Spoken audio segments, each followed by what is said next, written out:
Hey everyone, this is PrinceWatercress, and welcome to a brand new Let's Play.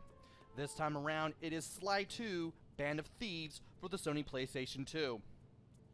At the end of Jak and Daxter, the Precursor Legacy, when I said that I would be going back to familiar territory for the next PlayStation 2 game, this is what I had in mind. Sly 2 is better than the first game in a lot of aspects. The game no longer feels like a Crash Bandicoot clone, in virtually every part of the execution. The music fits better. The game takes some cues from Grand Theft Auto 3, and you're in more of a freeform world rather than a hub world with doors to levels. And you're also able to do more stuff and interact with things a lot more. And of course, there's more everything, kind of. I could go on all day about how this game is better than the first one, but I think it'd be better if I showed you at this point. So let's go ahead and press select and then start a new game. Breaker Alpha Foxtrot, this is the Wizard. Do you read me, Sitting Duck? This is Peking Duck. I hear you, Blizzard. No, Sly, I'm the Wizard, and you're Sitting Duck. I read you loud and clear, Lizard. No, I'm... Forget it, you're not taking this seriously. Yeah, I'm not. Look, Bentley, I know this is your first time out in the field, but you've gotta loosen up. If we're going to get to those clockwork parts, I need you on your toes.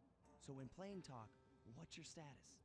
Well, I've established myself in the basement, and I'm pretty sure I can rewire the service elevator if you can power it up from that security station. Hang tough, pal. It might take some time, but I'll figure out a way to get up there. As you can see, Bentley and Murray are going to be more involved in what we're doing from here on in. And with that comes more camaraderie. And it should be mentioned that Kevin Miller sounds a lot more comfortable in the role of Sly Cooper this time around. Speaking of which, Sly Cooper definitely looks different. He's no longer wearing that backpack. He's now wearing that leg pack on his left leg there, and that's what he uses to pull out the binocucom. Speaking of which, you can press R3 to pull out the binocucom, zoom in and out with the right analog stick, up and down on that, and you can use the left analog stick to look around, which is pretty cool. Now, using the right analog stick to move the camera, we can see that this thing right here is what we need to go up to those dinosaur bones and then to that security switch. But before we do that, I do want to move around and destroy things, so that way I can get some coins. As you can see, there is a health bar in the upper left-hand corner. If that runs out, you lose one of your infinite lives. Yes, you have infinite lives in this game, just like in Jak and Daxter, the Precursor Legacy. And because of that, the coins serve a different purpose this time around. They serve more as in-game currency, and I will get into more detail about that when the time comes. For now, I'm just going to move around a little bit with the left analog stick. Thankfully, you can also do it with the control pad as well. And by doing that, there we are. That was what I was looking for. I can go ahead and look around and find things to smash, which is always good. And now we can get on this thing. Now we just need to get on that with the double jump and then hit the switch to let Bentley in. Okay, I spliced the wires. Ouch! Hold on. There it is.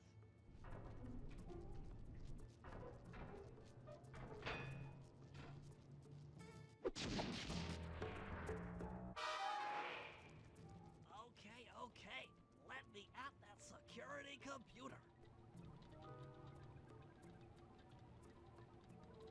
The spotlights are offline.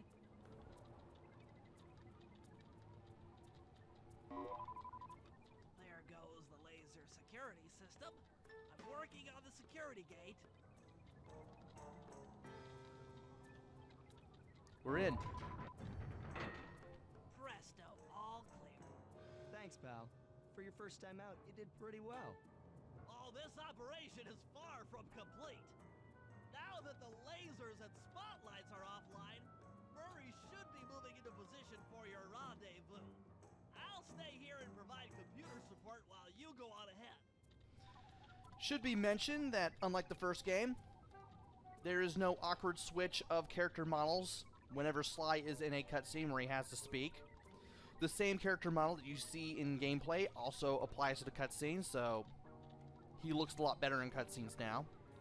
And by looking around here with the Binocucom, one, we can see our current mission at the bottom, and in the lower right-hand corner, we can tell where we are. We're in the Museum of Natural History in Cairo, Egypt, and we're obviously breaking in for stealing something. By looking around at these pictures, you'll find some art of some of the characters from the first game. Also, that red plus symbol that I grabbed was health. Attention all guards, this is the network administrator. We're installing some new software into the security mainframe, so don't be alarmed if some systems get turned off for a while. Thank you. You're all doing a great job. Like I said, more camaraderie, which in turn leads to more humor. Gotta hand it to Bentley there. But we can definitely look around here. You can see some art of the Panda King. You can see some art of Sir Raleigh Frog. There's some concept art. This was obviously supposed to be Sly before the powers that be stepped in. There's Mugshot. There's Sir Raleigh Frog again. There's a parody of the Mona Lisa over there. Might as well go ahead and get a closer look at that. Why not? Kind of hard to tell, but it looks like a lizard. And this is where I'm supposed to go, but I do want to look around a little bit more and smash things. Yes, you can smash things for coins. I recommend doing it. Whoa. That's supposed to be art of some sort, but right here, this looks like texture maps for something.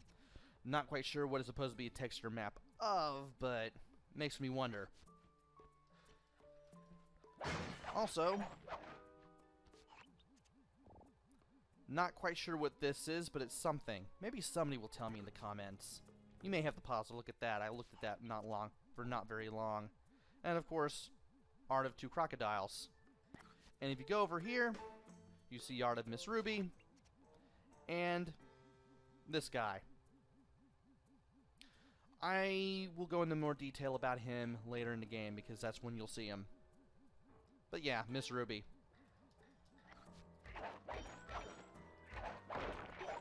But yeah, the red pluses are health. You do get to refill health a little more easily in this game. You don't have charms. And now everything is... Basically, this isn't a one-hit kill situation throughout the entire game anymore. The game gives you a bit more leeway, and I do like that. Also, I need to go in this direction because this is where I need to go. Of course, it pays to smash things for coins. Oh, and don't worry about the guards. They'll never come in contact with you. You'll never come in contact with them unless you really mess up. Like right here. According to my information, the clockwork parts are being stored up there.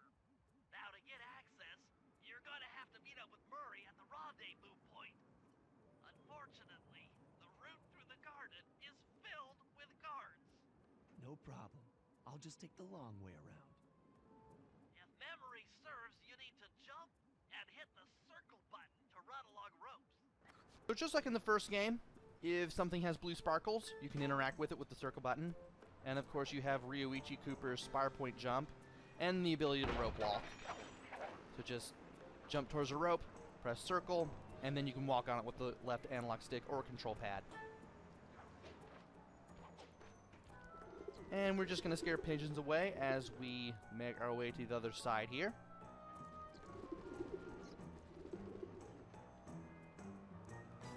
Long way down there. Murray must have gotten lost along the way. Try pressing on ahead without him. And well, We might as well just go ahead and enter this room and smash things as we wait.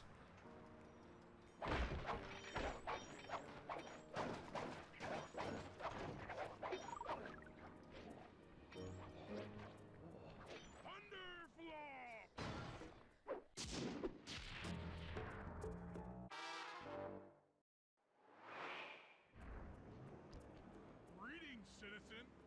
I hope you weren't harmed by my meteoropic entrance.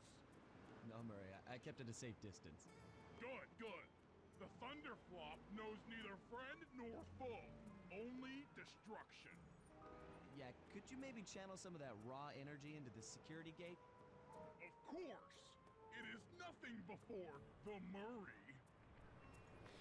And not only does Murray sound different, he looks a lot different. They flesh out his appearance, and I like it. Okay. And he's giving us the all clear, so we might as well pass on by while he still has that steel door up. And yeah, that improvement in the character design for Murray, artist Mark Flynn would probably approve.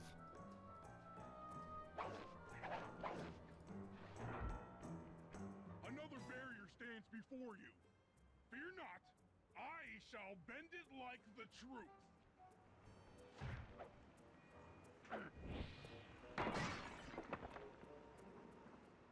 Solid work, Murray. You're really in the zone. My hulking frame is too much for that puny rope. You go ahead and unlock the doors from the inside. I'll be waiting in the hallway to help you carry out the clockwork parts. I do like that Sly Cooper, at least in his voice, has a bit more range here. He can be surprised, he can be sad. You definitely have some character development with the sequels. And once I enter this room, I'm going to shut up due to a cutscene.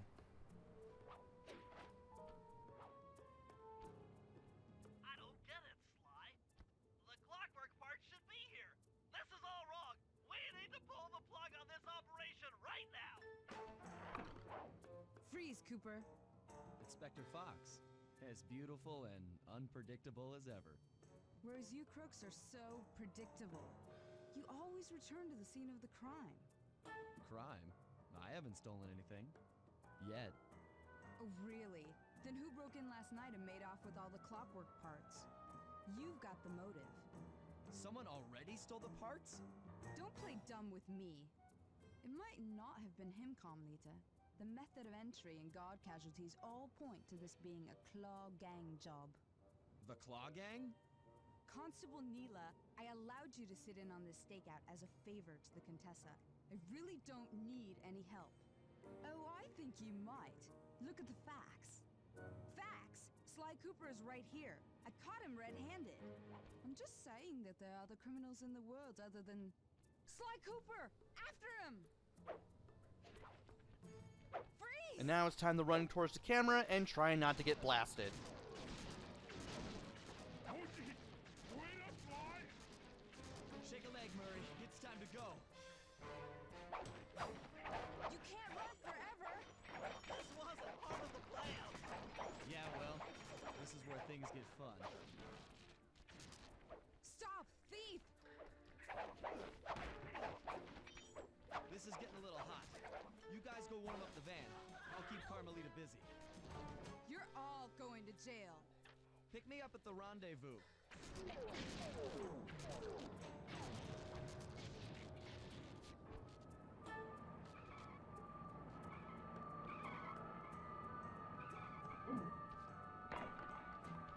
Hey, come back here, Ringtail!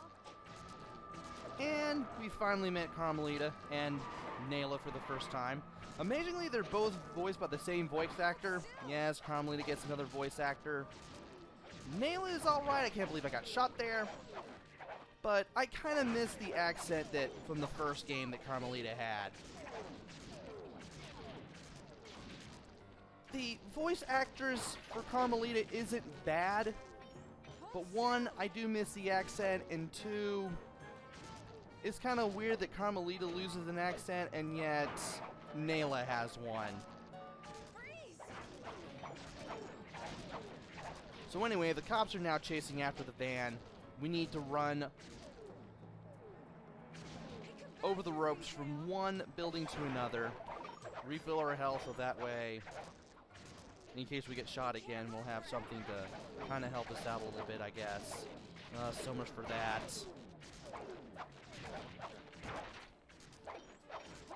Might as well just go ahead and slide down.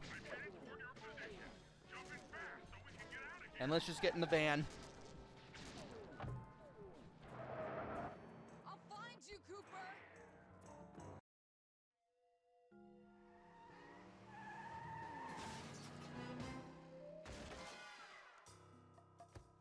Carmelita's just as angry as ever. She's really quite lovely when she's angry. That Constable Neela, was a reference to the Claw Gang just a slip of the tongue, or an intentional clue? Either way, it's our only lead on the missing Clockwork parts. Clockwork. He was consumed with jealousy for the Cooper clan's thieving reputation. Is it inappropriate to refer to him as a monster? No, not at all.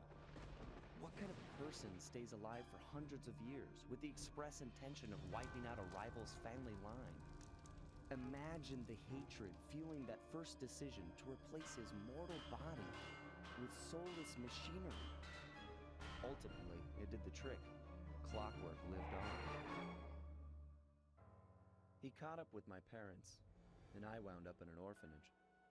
It's there that I met my pals, Bentley, the brains of our outfit, and Murray, the brawn. They turned out to be all the family I needed. 2 years ago, I thought I'd finished it. How naive to think I could so easily put an end to that kind of hatred. And now he's back. In pieces, sure, but the threat is real. Does the Claw Gang even realize what they've stolen? I don't know what's in my future, but I won't let it be a repeat of my past.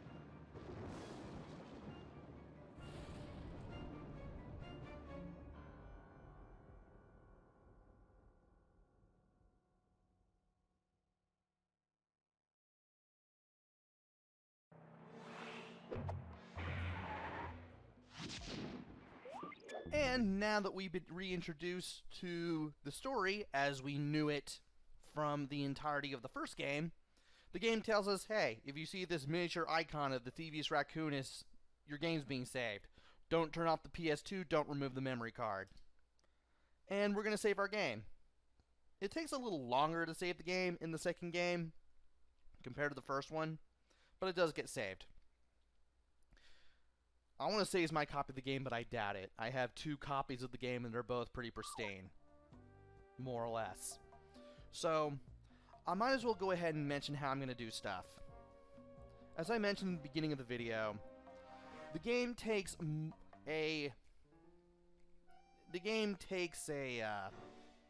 what's the best way to put it? It takes cues from Grand Theft Auto 3. It's no longer like Crash Bandicoot, where you're in a hub world, and there are doors with green lights in them that take you to individual levels. No.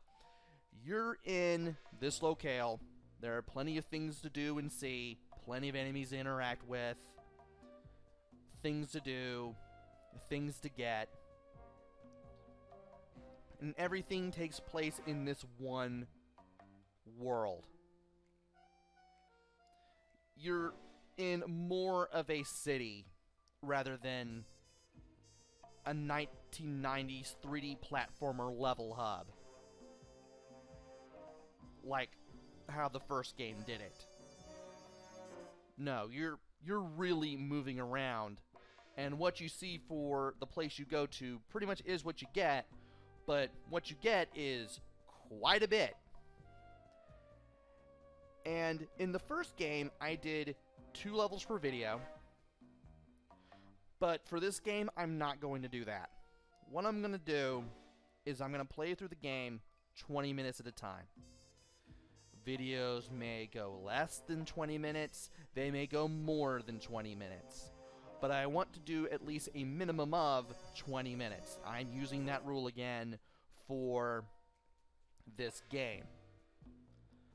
So that way, I can keep the videos at a manageable length. So, there's really not much else to say other than this is definitely going to be a bigger game. More or less. I don't know how big it's going to be compared to the first game, but I know that I will be doing quite a bit. Maybe.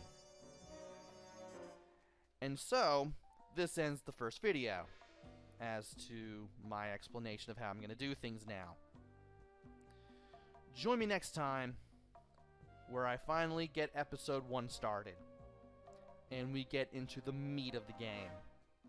Until then, this is PrinceWatercress. Take care, stay safe, and thanks for watching!